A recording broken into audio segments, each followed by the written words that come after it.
Welcome back to IGN at Gamescom now. When it was first shown off at E3 earlier this year, the Avengers definitely made some waves. Here to talk about it right now, I'm joined by Crystal Dynamics, head of studio Scot Amos, and Tina Amini from IGN. Hello. Hello. Big surprise, Avengers just out there playable, like you're letting the... Oh, yeah. Yeah. Oh, we've got 72 stations set up out there, so we've got That's- people rolling through every 20 minutes or so. It's awesome. And Tina, you got a chance to play it, right? Yeah, I played it yesterday, but I think the even bigger aspect to it was that you gave me a presentation, full-on explanation of Right. what this game is and how it actually unfolds beyond the tutorial that I got to play. That's right. Do you want to explain a little bit about what the differences are, multiplayer, single player? What is this thing in a nutshell? You got the whole deep dive, though, so that was a good another 20 minutes of presentation. How much time do we have? At the end of the day, for us, like everything that we've talked about, looking at Avengers, you're playing an original Avengers storyline. And that's the big deal for us, right? Having these characters, having a story that we get to tell uniquely with collaboration with Marvel, it's been a dream for us to say, what can we do to take these really beloved, iconic characters, like we did with Lara Croft back in the day, and reimagine them with a new way and a new story. And then everything we've done, as you've seen both in the demo, getting to represent who these characters are on this tutorial level, playing as Iron Man, playing as Thor, playing as Hulk, but this is just the beginning. For us, this is just one of what we call a hero mission, where you're actually playing specific heroes, the level itself tailored to those heroes, to try and get you on board, learning who they are in a very cinematic way, and then the world opens up. And you go from having hero missions like this to what we call Warzone missions, where you now have massive amount of content to do on all around the globe, all kinds of different reasons. It's awesome. Now this is very exciting. What I'm hearing here is, and this is one of the challenges of making a superhero team game, is that you're kind of making 5 games at once. Yeah. Oh yeah. Can you talk a little bit about sort of the process of kind of balancing all that out and like figuring out how to devote the right amount of time to each character and then have that come together? It's been delightful for us because Vince Napoli, who's our lead combat designer, had come from the God of War team, and so having Vince be able to show up, look at our heroes, and we were doing what we were doing, making Iron Man, making Cap, making Hulk, and then Vince showed up and was like, okay, give me the hardest one. So we gave him one like we hadn't really developed yet, said try this out, see what you guys can do. And then when he and his team, this player enemy traversal team that we have, the pet team, when they actually did what they did with Widow, we're like, holy shit, this is much better. Okay, redo these guys now. And so Vince just started taking each character and getting down to the core of who are they? What makes them cool? What is that attribute? Whether it's a hammer that maybe throws a lot like a Kratos axe and can come back to you, all the way to Iron Man being able to fly with repulsors and then other unlocks you have for his gear.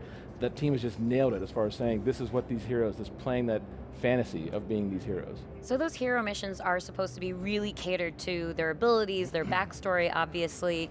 What can you tell us about the differences of those missions? Like, what does Black Widow's campaign look like compared to Iron Man, sparing the spoilers and a lot of those Tina. details? Come on, that's nothing terrible. But when you look at it, even from the Golden Gate Bridge, which again is a tutorial level, so it's just getting you on-ramped, getting into a nice area, you can figure out how these, just a taste, just a glimpse of how these characters play, what some of their powers are. But once you get more into the story, as you start unlocking the next hero mission, say, oh, now I have Black Widow, now you have to see where is she in her story arc. What happened since the events of A-Day? What has she been doing when she kind of returns to this kind of lone wolf spy kind of lifestyle? And now where is she at? What has she been doing? And then what are her abilities? So we want players to be able to take that journey, learn who these characters are, but actually get to even customize them beyond that. Because as you level up, you get skill points. You can actually unlock different skills. You can customize your Widow to play differently than my Widow. And then we have all the outfits that you got to see glimpses of so far that your Widow can look completely different than my Widow as well. So Yep. we want to have these your heroes your way. We got a glimpse of the skill trees, and they're really robust. It does seem almost like classes within those hero types. So Thor can be, you described Thor can be a little bit more of an area of effect kind of damage, more long range, or you can turn him into more of a tank where he's got like much tougher strength in terms of his melee abilities. Can you tell us more about how those skill trees help you play dynamically in a way that you want to, and on the fly, mid-game change through them? Well, we showed off some of the details. You get to play Iron Man actually in this particular demo, and you'll see him flying with those repulsors. But one of those things, the repulsors, we all know this, right? You hear the kind of high-pitched whine, and they come out, and you blast it from your hand. We actually have skills in there that you can unlock. We can unlock an entire skill tree of lasers. And lasers have much different sets of weapons for both melee attacks and ranged attacks, and then you can unlock rockets. And now with rockets, you can play completely differently than you would have played with repulsors or with lasers, but you can actually switch to them on the fly. So anywhere in the game, as Iron Man, as you're playing, if you have those unlocked, you can then switch between rockets that you can lock onto a bunch of enemies, or lasers. You can do some really cool, classic kind of swinging in a circle, slicing a few different enemies up, back to repulsors for ranged attacks. So for us, that's what we're talking about, of saying we want to make these heroes have classic moves you may have seen elsewhere, you may have read about in some comics, all the way to original things that we've pushed and said this could be something fun to do as this hero. Now, speaking of comics, having gear and abilities that actually affect your playstyle is one thing, but what about the cosmetics? Because I like to dress up as superheroes sometimes. I can see it. I can see this being your thing. It's my Ace Ventura cosplay. But no, like surprisingly accurate. I'm very curious how deep you're going to dig into the source material, and have like little nods to kind of previous iterations. Yeah. Can you talk about that Absolutely. at all? So looking at these guys on the Golden Gate Bridge, this is more the kind of classic or iconic look, starting with something familiar, but still fresh, our own kind of lens on those.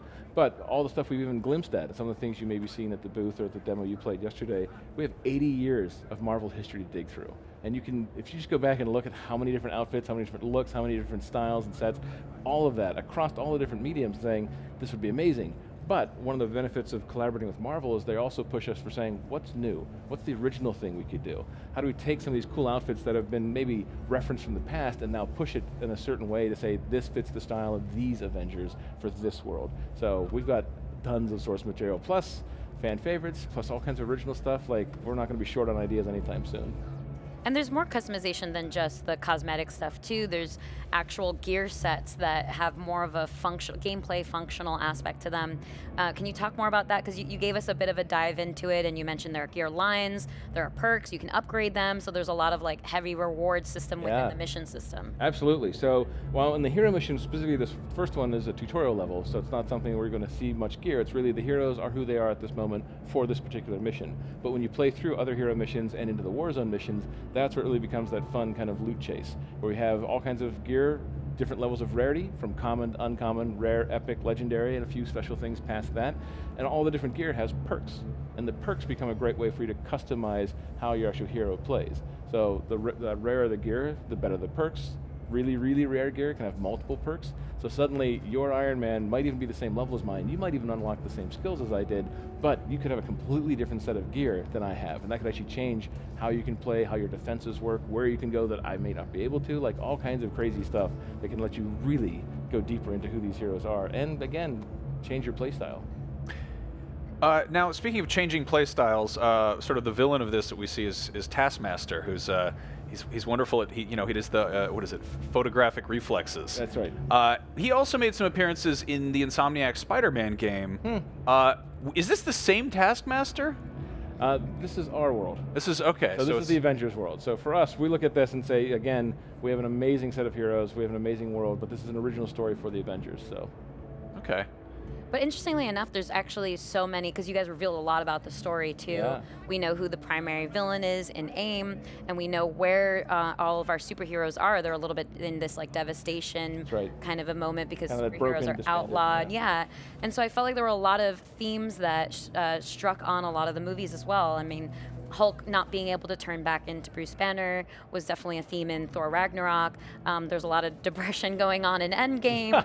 Were these things that you guys wanted to? Victories? Come on, for sure, of course, you need to have the ebb and flow, of course. Right. Were these themes that you guys wanted to hit on just because of the like emotional flexibility that those movies also spanned? Oh, I like that question. Yeah, for us, again, because of the 80 years of history and looking at these heroes, they've gone through so much, and so many comics go back and look at them going to other worlds and completely different storylines, and even some crazy storylines that we haven't touched. But we look at all of that, and it's just, we're fans of everything Marvel. Like, you walk around our studio, you'll find toys, you'll find people with decorations around that, you'll see people dress up for Halloween in these heroes. So for us, it's really saying, let's dig through that source material. These folks at Marvel, they know their fans and their heroes better than anyone. So being able to have that authenticity and saying, you know, that one panel, this one moment when Hulk did this thing, how do we do that in our world and take a lens that we have for the way our game plays, for the style our game is? What do we do to make that ours? But still, like you noticed, like that seems like something we've seen somewhere else. It's relevant over here, but it's still important for us to have that originality that fits into, yep, that's absolutely something that's great from the history and from whatever medium it's in inside of the Marvel universe, to be able to say, but that's the way we can pull it into our world, our way. Are you planning on kind of visually representing that progression of what they're going through too? I mean, like, is someone going to dye their hair? Is someone going to be unshaven? Are we going to get a bro Thor too? So the magic of having so many different, custom cosmetics and outfits is that we can actually have them be part of the story. So some you actually earn just by playing the game. So you actually will see them in different states. You got to see an image of actually what Tony looks like without his haircut and everything else. Like a little more haggard. How do we go from that haggard state to a little more final state to more of the iconic state? So absolutely, we want to be able to show those character arcs visually, and then let you customize them however way you want down the road. Yeah, absolutely.